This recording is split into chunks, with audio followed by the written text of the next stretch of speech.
Hola, ¿cómo está? Bienvenido a esta nueva emisión de Economía en Tiempo Real.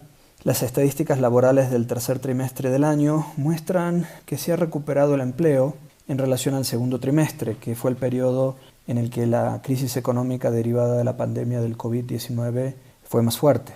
Sin embargo, para entender la gravedad de las consecuencias de esta crisis, hay que comparar los datos del empleo de este tercer trimestre con los del mismo trimestre del año pasado, cuando la situación era relativamente normal.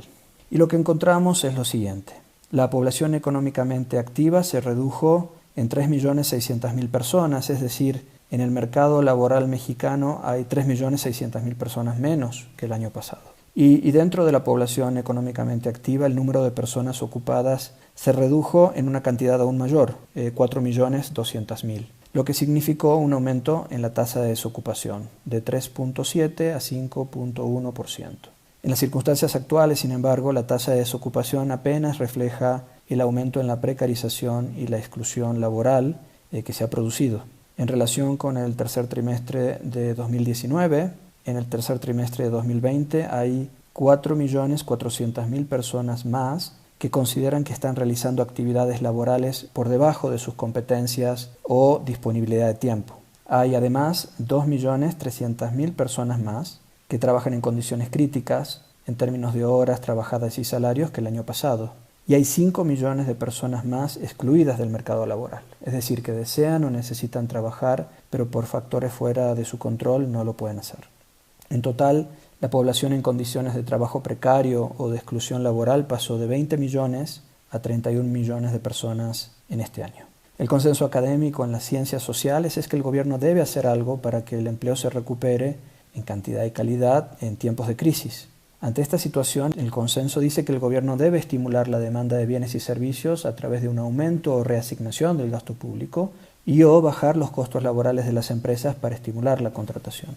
En el caso de México, los datos antes reportados indican que el gobierno no tomó estas medidas. Más aún, lo que sí hizo, la iniciativa que propuso recientemente para eliminar la figura del outsourcing o subcontratación, no va precisamente en esa dirección tampoco. Si ahora se elimina la subcontratación, tanto las buenas como las malas empresas, las que abusaron de la ley, reducirán su contratación y miles o decenas de miles de trabajadores perderían su empleo y pasarían a engrosar las filas de los desempleados o inactivos que ya creó la pandemia. Más aún, si esto sucede, el resultado irá en contra y estará en contradicción con otro objetivo de este gobierno, que es mejorar el salario de los trabajadores. Y eso porque el gobierno, por un lado, ha modificado las leyes sindicales y de contrato colectivo de trabajo y ha aumentado el salario mínimo, con el objetivo de que los trabajadores tengan mayor poder de negociación frente a los patrones. Pero si el desempleo y la inactividad laboral involuntaria siguen creciendo, ello contribuirá a reducir,